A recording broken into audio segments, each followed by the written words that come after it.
Friday, April 19th, 1991, was the start of a slightly longer weekend for 12-year-old David Hibbs. It was an early dismissal day at his school, so he got off the bus and arrived at his home in the 1200 block of Spencer Drive in the Croydon section of Bristol Township, Pennsylvania, around 1:05 p.m. David had gotten his report card that day and was excited to tell his mother that he had made the honor roll. However, when David arrived, smoke was pouring out of the windows of his house. He panicked, knowing his mother was inside because her car was parked in the driveway. He ran to the door to get inside to help her, but he could not make it past the flames and heavy smoke filling his family's kitchen. He then ran outside and began hysterically screaming for someone to help his mother. He got the attention of a neighbor who was outside doing yard work, and they called for help. Waiting for firefighters to arrive, the neighbor and a concrete worker who had been working nearby tried to get inside the home, but they could not make it past the smoke either. David told them that his mother might have been taking a nap in her bedroom, so they broke the window in that room, but when they looked inside, she was not in the room. Half a dozen neighbors came to help as well, using their garden hoses to try to contain the fire. Tragically, David's mother, 36-year-old Joy Hibbs, was inside the house. Her charred body was discovered in David's bedroom. Authorities initially assumed she had been killed in what they believed to be an accidental fire. However, it was determined that 3 fires, one in the hallway, one in the kitchen, and one in the bedroom where Joy had been found, had been set deliberately.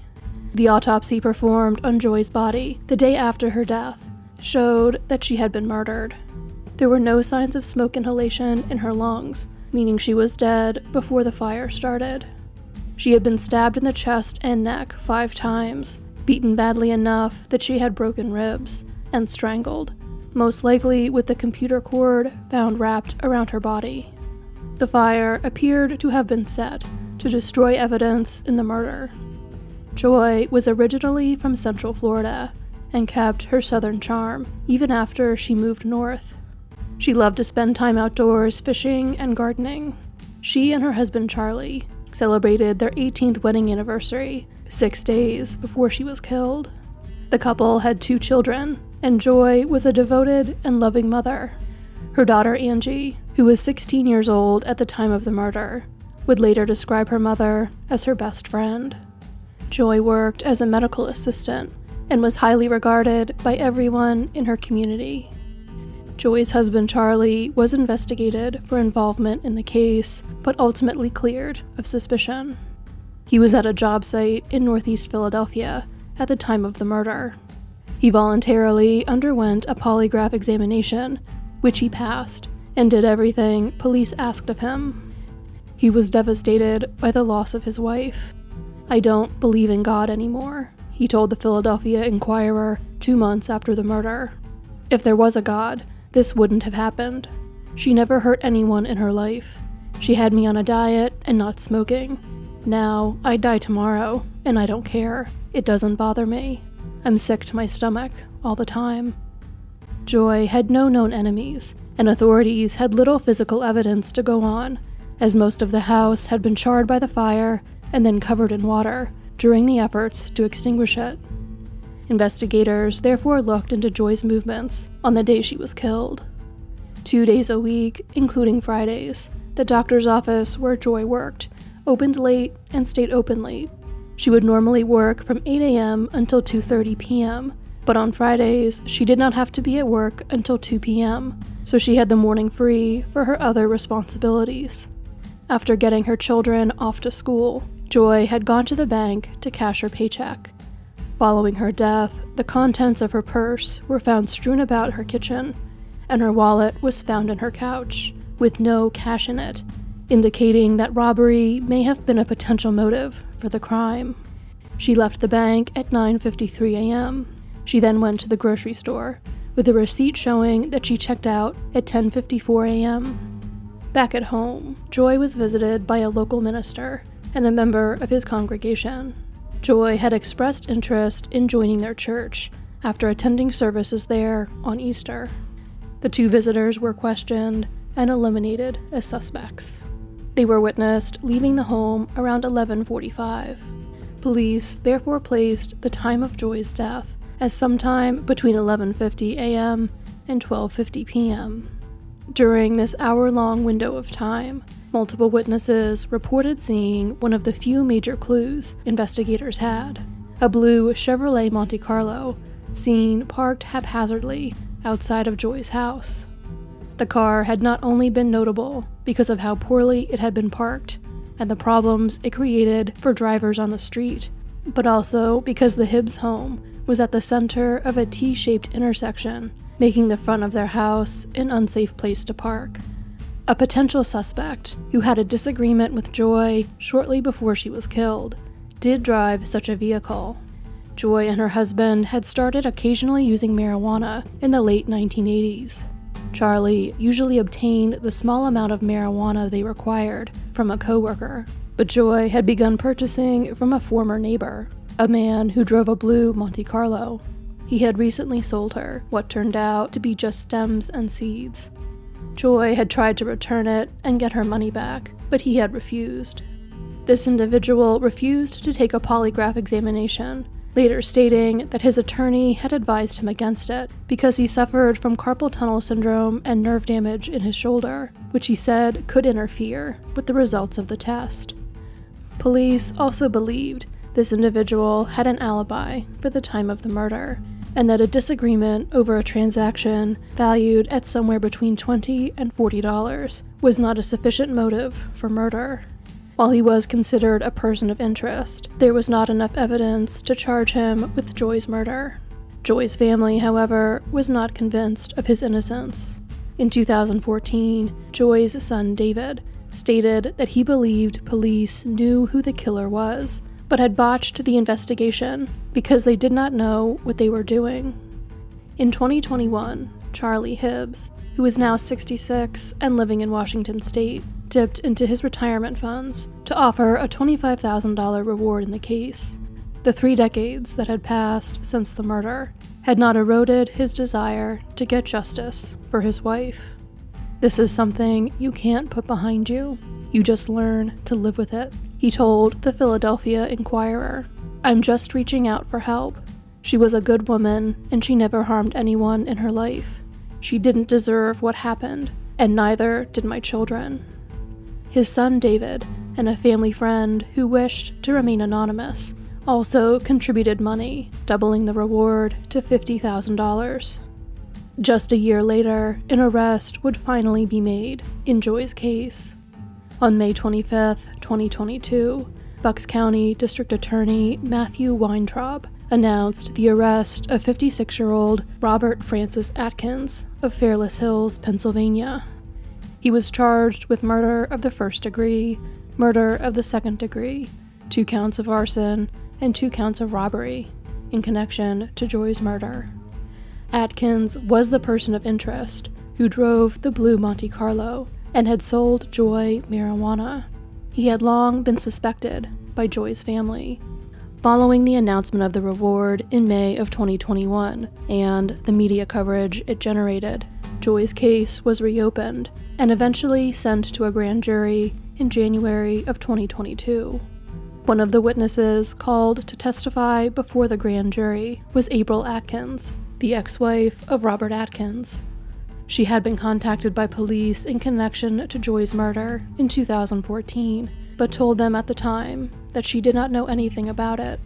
Then, in September of 2016, following the deaths of her mother, niece, and significant other, she knew that there was something she needed to make right, and she went to the Bristol Township Police on her own accord. April told authorities that on the day Joy was murdered, her husband had come home with blood all over his clothes. He told her that he had stabbed someone and set their house on fire. He also ordered her to get their 2 young children ready, because they were taking an unplanned weekend trip to the Poconos. He threw his clothes into the washing machine and took a shower. April did not want to leave town because she was due to go to work at 3 p.m. Her job required employees to give them at least 2 hours' notice for calling out for a shift if they wanted to use paid leave. Records from her employer confirmed that she had called out at 2:15 on April 19, 1991. The Atkins family had already lost their house 2 doors down from the Hibbs family home to foreclosure and was living paycheck to paycheck, so going without a day's pay was a major problem, but Atkins insisted that they go. They quickly packed and began driving to a motel in the Poconos. According to April, her husband drove incredibly fast and aggressively the entire drive. When she woke up during that night at the motel, her husband was not there. The next day, he had new sneakers. While they were staying at the motel, he had April dress the kids to take a walk, and they went out to an area behind the motel. Her husband had a bag with him when they started. He disappeared for a while and returned without the bag. The family stayed at the motel from late Friday afternoon until Sunday. Police went to the motel and confirmed that the family was there and accepted the timeline Atkins provided, placing their arrival in the early afternoon, making him appear to have an alibi for the time of Joy's murder, when in fact he did not. Records from the motel show that the family did not actually check in until 4:53 p.m. Atkins also claimed that the trip had been planned for weeks, a claim his then-wife's last-minute call to work to say she wasn't coming in that day seems to dispute. April stated that she had not come forward because she feared for her life. Robert Atkins had been physically and sexually abusive towards her since she was a teenager. He used drugs, including methamphetamines and steroids, which increased his violent behavior. However, his drug use also led to him becoming a criminal informant with police. He was very close with several officers. April had called police after some of the incidents of domestic violence during their marriage, but believed her husband's relationship with the responding department prevented action from being taken against him. While she and Robert were divorced by the time investigators came to see her in 2014, she was still afraid of him and had to be in regular contact with him because their youngest child, their son Gabriel, was still a minor. Gabriel was living with him at the time as well, potentially putting him in harm's way. April cooperated with police by making a recorded phone call to her ex-husband in December of 2021. Portions of this call were played for the grand jury.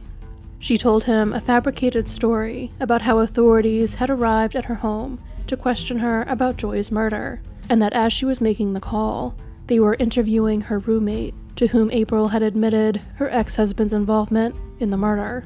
He told her in a variety of ways to stop talking to police, and that the phone was probably being tapped. He also said that he had explained everything to their son Gabriel. Gabriel also testified before the grand jury. The possibility that his father was involved in a murder and the recent attention his family was getting from law enforcement had taken a major toll on Gabriel's emotional state. He tearfully admitted on the stand that while talking about the case with his father had stated that, "I might have done it," and "stuff happened." Joy's son David also testified before the grand jury. He stated that his mother had confided in him that she had gotten into an argument about marijuana with Atkins just weeks before she was killed. He testified that Atkins told his mother, "I will blow up your house and I will kill you." After hearing testimony over a period of several months, the grand jury recommended that Atkins be charged on May 19, 2022. At his arraignment on May 25th, Atkins was denied bail, and he has been remanded to the Bucks County Correctional Facility. A preliminary hearing in the case is scheduled for June 8th. While Joy's family was not shocked by the identity of the man arrested for her murder, they were grateful he is finally being charged in the case. Following the arrest, they released a statement remembering Joy and thanking the members of the DA's office and the police department, whose recent work had led to Atkins being charged for the murder. The statement also read, "The immense grief and suffering our family has endured over the last 3 decades will never disappear. For 31 years, Our family has been haunted by this tragic loss, knowing, without a doubt, that Robert Atkins was the perpetrator. Our family has waited 31 years for justice to prevail.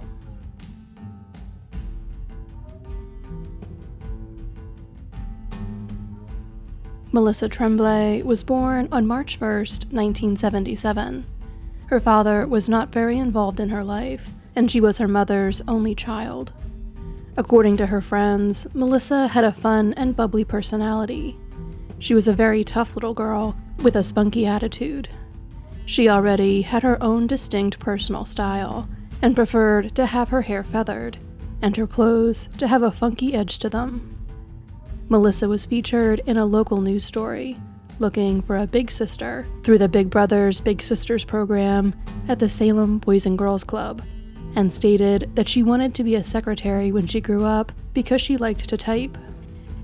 In 1988, Melissa and her mother lived in Salem, New Hampshire, and Melissa was a 6th grade student at the Lancaster School. September 11th of that year was a Sunday, and that day, 11-year-old Melissa traveled to Lawrence, Massachusetts, a 20-minute drive away from her home, with her mother and her mother's boyfriend. At some point, while the adults were socializing at the LaSalle Social Club on Andover Street, Melissa left the building to go play in the neighborhoods surrounding the club. Melissa was last seen in the late afternoon by a railroad worker and a pizza delivery man. Melissa's mother and her boyfriend frantically looked for Melissa throughout the neighborhoods around the social club, but could not find her. They called police to report Melissa missing at 9 p.m.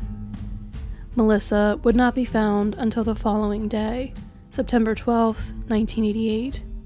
Her body was found in the old Boston and Maine railway yard near Andover Street and South Broadway, not far from the social club. She had been stabbed to death.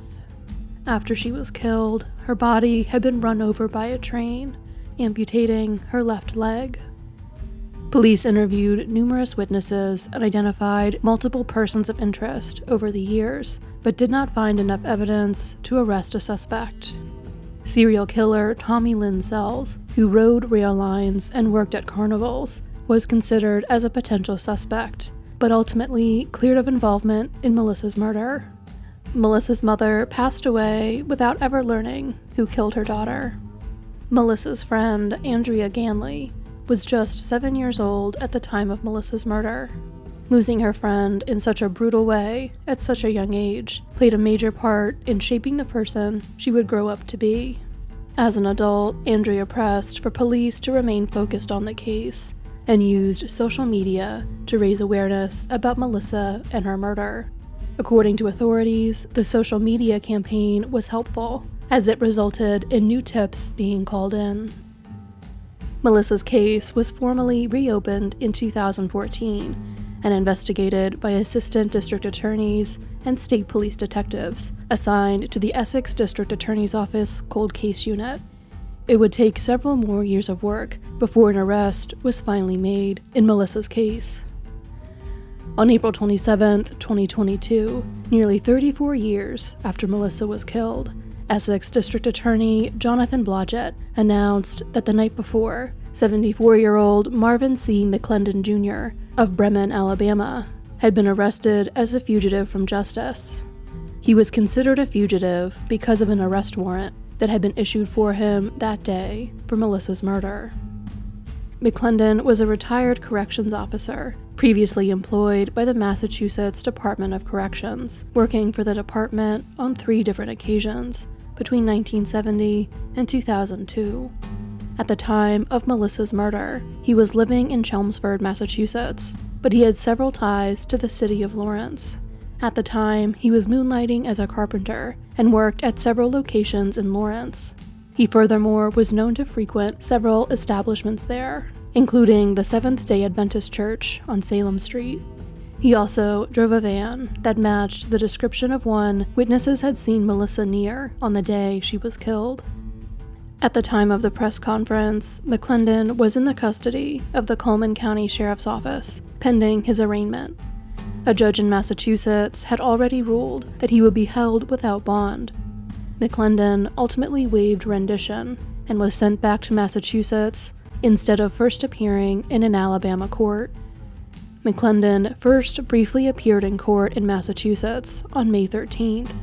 He will next be in court on June 17th for a dangerousness hearing, when it will be determined if he should continue to be held in custody. According to D.A. Blodgett, McClendon had been a person of interest in the case for some time. He further stated that evidence found on Melissa's body was instrumental in identifying McClendon as her killer.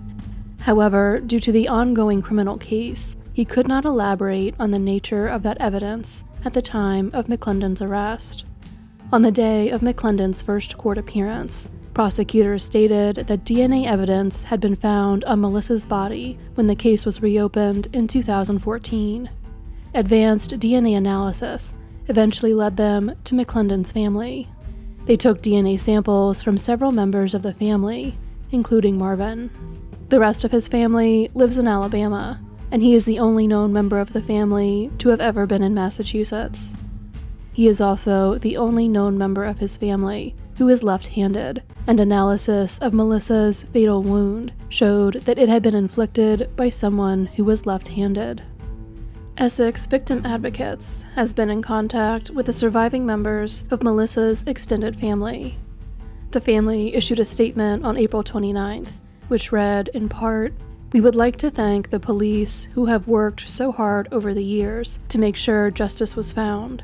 Since her murder in 1988, we have always prayed for justice.